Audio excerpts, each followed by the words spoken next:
그래서 그 행정부에 너무 많은 권한이 집중되어 있어 심지어 입법활동까지도 행정부가 훨씬 더 많이 하는 이러한 현상을 우리가 행정국가화 현상이라고 얘기를 하는 거고, 이게 문제가 있다. 왜 문제가 있느냐? 자, 국민자치의 원리에서 벗어난다. 왜 벗어나느냐? 그렇죠. 국민들의 대표가 법을 만들지 못하니까. 자, 그래서 이런 것을 우리가 행정국가화 현상이라고 얘기를 해요. 자, 그 해결 방안으로 그러면 국민들이 정치에 직접 참여할 수 있는 제도를 좀 마련하자라는 것이 있는데요. 요거는 이제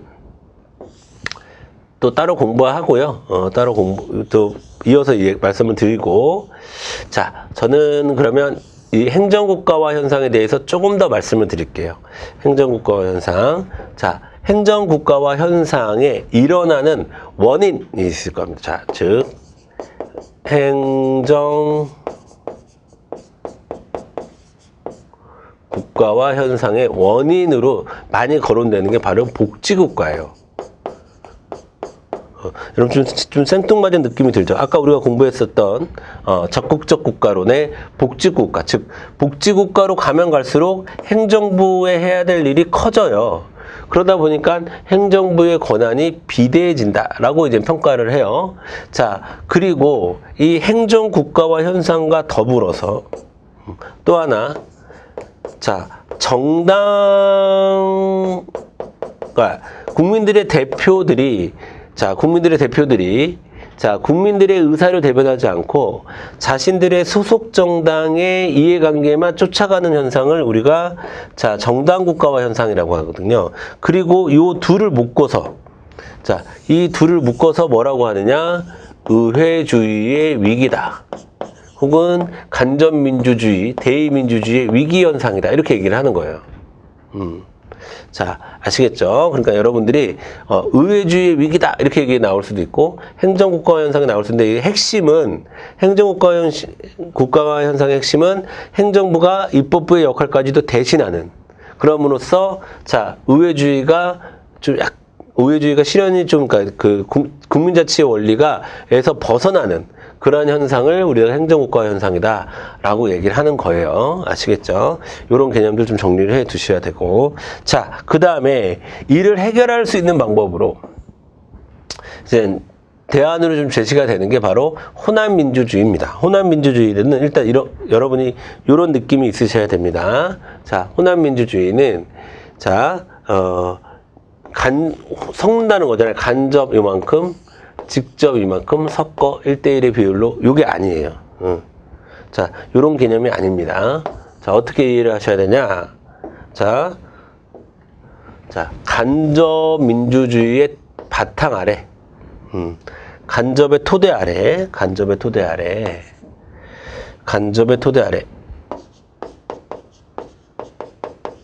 자, 직접 민주주의적 요소의 일부를 이렇게 가미하는 방식입니다. 그거를 우리가 혼합이라고 얘기하는 거지, 간접과 직접을 1대1로 섞는 걸 혼합이라고 하진 않아요. 아시겠죠? 그래서 우리가 간접 민주정치를 바탕으로 직접 민주정치의 요소를 가미하는 것을 혼합이라고 얘기하는데, 그럼 뭘 가미하느냐? 그 가미하는 것이 바로 우리가 국민 투표와 국민 발안과 국민 소환이 있을 수 있어요. 그리고 이거를 지방자치 차원에서 이야기하면 국민을 주민으로만 바꾸면 돼요, 여러분. 바꾸면 돼요. 주민투표, 주민 발안, 그 다음에 주민 소환. 자, 주민 소환 이렇게 바꾸시면 되는데, 자, 여러분, 자, 국민투표나 주민투표는, 투표는 먼저 아시겠죠? 주요한 정책을 투표로서 결정하는 겁니다. 국민들이 직접 참여해서. 자, 국민 발안이라는 것은 의회에 안건을 제기할 수 있는 권리를 얘기하는 거예요. 발안. 그 다음에 소환은 뭐냐면, 어떤 정치인을 우리가 뽑았는데, 그 정치인이, 본인이 했던 약속이라든가, 이런 것들을 이제 제대로 이행하지 않아서 국민들이 그에게 정치적 책임을 물을 때 소환이라는 그러니까 이거는 임기를 마치지 않게 파면시킨다, 끄집어내린다 이런 뜻입니다. 즉 현재 우리나라에서는 법으로서 국민투표를 인정하고 있습니다. 직접민주주의 요소 중에. 그러나 국민 발안과 국민 소환은 적용하지 않고 있습니다. 아시겠죠? 자, 그 다음에 자, 중앙정부 차원에서는 국민투표 제도만 도입되어 있어요. 자, 그리고 주민투표는 다 지금 적용되고 있습니다. 그래서 요게 여러분 일단 정리가 돼야 돼요. 현재 우리나라에는, 우리나라를 얘기하는 거예요. 우리나라에서는, 자, 요렇게 됩니다. 되셨죠? 자, 약간 좀 심화적인 내용 좀 말씀을 드리면, 여러분, 국민투표는요, 크게, 자, 레퍼런덤 방식의 국민투표와 플레비사이트 방식의 국민투표로 나눕니다. 그런데, 레퍼런덤 방식이라고 얘기하는 거를 지금 우리가 채택하고 있는 거예요. 우리는 플레비사이트를 좀 안 하려고 노력을 합니다. 이거는 왜냐하면 레퍼런덤 방식이라는 것은 다른 말로 국민 표결제라고 얘기해서 국가의 주요 정책을 국민들이 투표로서 결정하는 것을 얘기하는 거고요.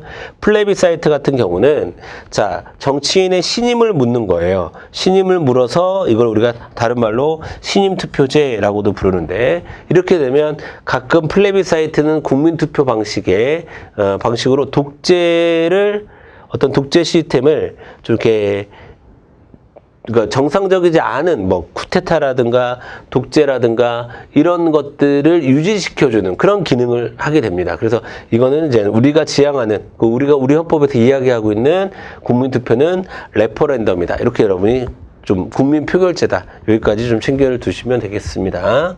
자.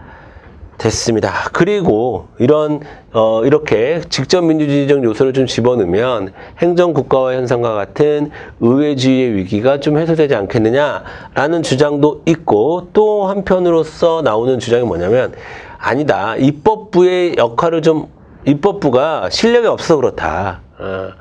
사실 그래요. 여러분, 사실 좀 행정부가 예를 들면 여러분들도 이제 운전직 공무원이 되시잖아요. 그러면 공무원 되시면 여러분들이 뭐 한 10년, 20년, 30년 똑같은 일을 하면 여러분들이 우리나라 최고의 전문가가 되실 겁니다. 그런데 뭐 다른 일을 하시다가 뭐 변호사 같은 거 하다가 뭐 비례대표 돼가지고 뭐 그 국회의원 5년 임기하는데 얼마나 전문성이 있겠어요. 전문성 많이 딸리겠죠. 그쵸?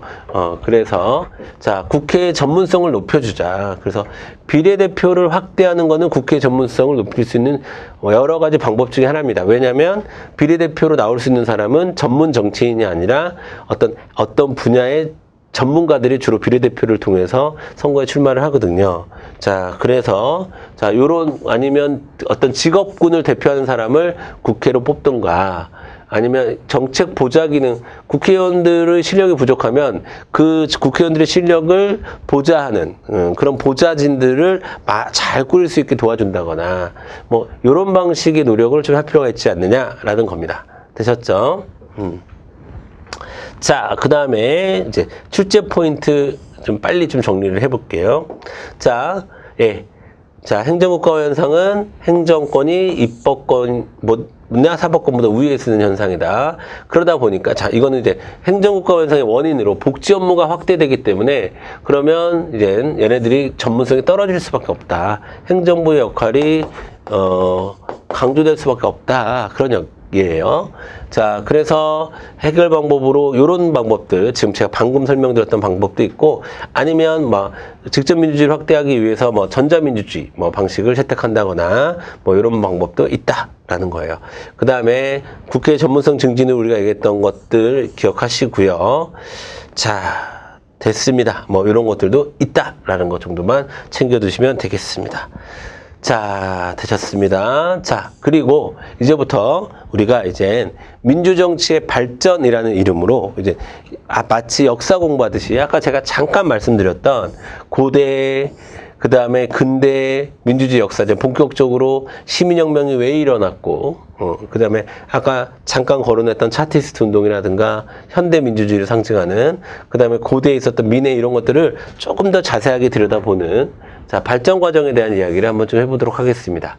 발전 과정에 대한 이야기. 자, 이건 마치 약간 재밌어요, 여러분. 역사 공부하듯이 하시면 되겠습니다. 잠깐 끊었다가 다음 3교시 때 민주주의의 발전.